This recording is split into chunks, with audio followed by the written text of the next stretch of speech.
Triple-arc సంబంధించి రాష్ట్ర వ్యాప్తంగా కూడా కొంత ఆందోళనకరమైనటువంటి చర్యలు కనిపిస్తూ ఉన్నాయి. ఎందుకంటే చూస్తూ ఉన్నాం, గతంలో బీఆర్ఎస్ ప్రభుత్వం ఏదైతే అలైన్మెంట్ ఇచ్చిందో దానికి సంబంధించి కాంగ్రెస్ ప్రభుత్వం వచ్చిన తర్వాత అలైన్మెంట్ మార్చి వాళ్ళకు అనుగుణంగా మార్చుకున్నారు అని చెప్పి ఇక్కడ పేద ప్రజలు, చిన్నకారు రైతులు కూడా పెద్ద ఎత్తున నష్టపోతూ ఉన్నారు అని చెప్పేసి రైతులందరూ కూడా వాపోతూ ఉన్న పరిస్థితి కనిపిస్తూ ఉన్నది. ఈరోజు గతంలో చూసినామంటే రీసెంట్గా నిన్న మొన్న కూడా మనం పోయినాం, అటు మన నల్గొండ డిస్టిక్ సంబంధించి అటు ఆ ఏరియాలో మునుగోడు ప్రాంతంలో కూడా చూసినాం. ఈరోజు తలకొండపల్లికి సంబంధించినటువంటి మండలం కేంద్రానికి సంబంధించినటువంటి జంగారెడ్డిపల్లికి గ్రామంలో ఈరోజు డైరెక్ట్ ఊర్లంగానే అలైన్మెంట్ తీసుకుపోవడం అనేది ఒక బాధాకరమైన విషయం. దీని గురించి వీళ్ళందరూ కూడా మాట్లాడుతూ ఉన్నారు. ఇక్కడ ఉన్నటువంటి స్థానిక ఎమ్మెల్యే ఏమంటా ఉన్నాడు, దీనికి సంబంధించి ఏం మాట్లాడుతూ ఉన్నారు అనేది కూడా అడిగి తెలుసుకునే ప్రయత్నం చేద్దాం. ప్రస్తుతం మనతో పాటు త్రిబుల్-ఆర్ బాధితులు ఉన్నారు ఇక్కడ ఈ ఏరియాకి సంబంధించినటువంటి. నమస్తే అమ్మా. నమస్తే సార్.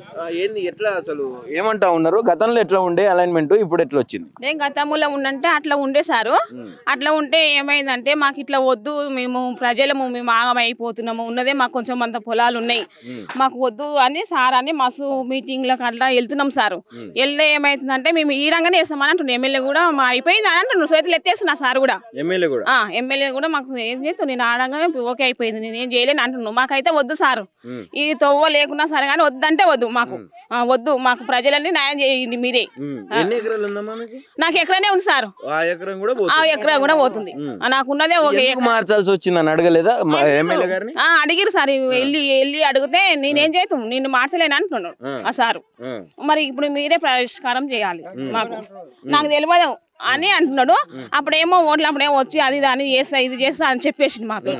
ఇప్పుడేమో మళ్ళీ అటు పోయింది సార్, అటు పోయింది, అటు నుంచి మళ్ళీ ఇటు తీసిండు ఆ సారు. మాకు వద్దని మేము చెప్పేస్తున్నాం సార్, ఇక మీరే న్యాయం చేయాలి, మాకు వద్దంటే వద్దు, మాకు ఈ రోడ్డు వద్దు. ఇప్పుడు ఊర్లంగానే వస్తుందా? ఆ ఊర్లంగానే సార్, ఇంకో ఇదే రోడ్డు, ఇదే రోడ్డు ఇట్లా ఇట్లా చిలకల పొట్టు ఇట్లా వస్తుంది సార్. లాస్ట్ ఇల్లు ఉన్నాయి, ఇట్లా బాయి ఇది అన్ని ఇట్లా వస్తున్నాయి, పోతున్నాయి సారు. చేసుకొని బతకాలి సారు. మా బాబు చిన్నగా ఉన్నాడు, మా ఆయన చనిపోయాడు, ఎకర పొలం మా అమ్మగారు ఇచ్చారంటే ఉన్న పొలం, నా ఎకర పొలం కూడా రోడ్డుకే పోతుంది, నేనేం చేసుకొని బతకాలి? నా బాబు చిన్న స్కూల్కి వెళ్తున్నాడు, నేనేం చేసుకొని బతకాలి? కాంగ్రెస్ ఎమ్మెల్యేనే సార్. మరి ప్రభుత్వంతో మాట్లాడి ఇంతమంది ఇబ్బంది పడుతున్నారు రైతులు అనేది ఏం లేదా ఎమ్మెల్యే గారికి? సార్కు అసలు గెలిచినమా అయిపోయింది, ఆయన పరిస్థితి కాడికి అంతనే అయినది. మా పోతే ఇప్పుడు మమ్మల్ని ఊకే కూడా చూసలేడు ఆయన. మాది ఏంది ఊరంచుకెళ్ళి వస్తుంది, మేము ఎట్లా బతకాలి? ముందు మాకు రోడ్ వద్దంటే వద్దు సార్, మాకు వద్దు, రోడ్ వద్దంటే వద్దు, మాకు రోడే వద్దు, మాకున్న పొలం కాడికి చాలు. రోడ్ వద్దు, ఫస్ట్ వద్దు, మాకు రోడ్ వద్దు సారు. మాకేదో మీరు సాయం చేయండి, మీకు పైసలు ఇస్తాం దానికి తగ్గట్టు వద్దు సారు. ఉన్న ఎకర పొలానికి నాకు డబ్బులు ఇస్తారు సరే, ఉన్న పొలానికి డబ్బులు ఇస్తారు, నేను ఆ డబ్బులు తీసుకొని నేను ఏం చేయాలి? మీరే ఆలోచించుకోవాలి సార్. ఎమ్మెల్యే కానీ ముఖ్యమంత్రి కానీ ఎవరైనా దయచేసి ఉన్న ఎకర పొలం తీసుకొని డబ్బులు ఇస్తారు. డబ్బులు ఇస్తే నేను ఆ డబ్బులు తీసుకొని నేనే కొనగలుగుతాను, ఏదో దొరుకుతుంది, నీ ఊరు విడిచిపెట్టి ఎక్కడ వెళ్తాను? మీరే ఆలోచన చేసుకొని చెప్పండి సారు.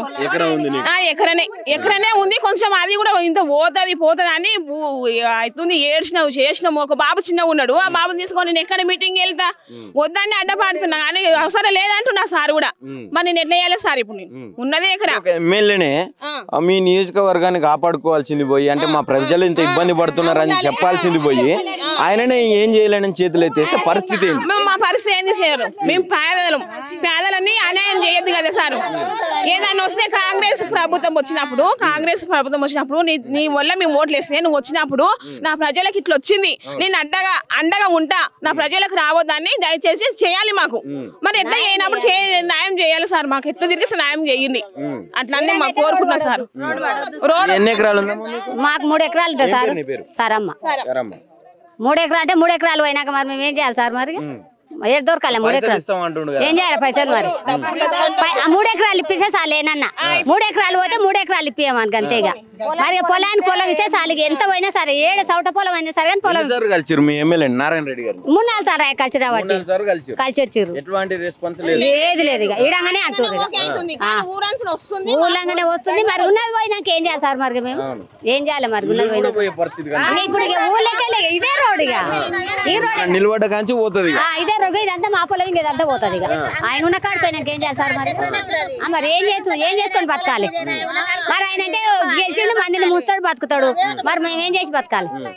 ఏం పక్క ఇది రైతుల రాజ్యం, ఇది ప్రజాపాలన అని చెప్తా ఉన్నారు కదా కాంగ్రెస్ ఏం చేయాలి? ప్రజలు ఉండి ఉన్న పొలం పోయినాక ఏం చేస్తారు వాళ్ళు ఉండి?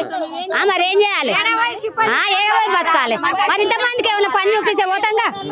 ఇంతమందికి పొలం తీసుకొని పని అయినా చూపిస్తే పోతాం కదా? ఇంత నలుగురు ఉంటే నలుగురు 4 జాబులు ఇచ్చినా బతాం కదా?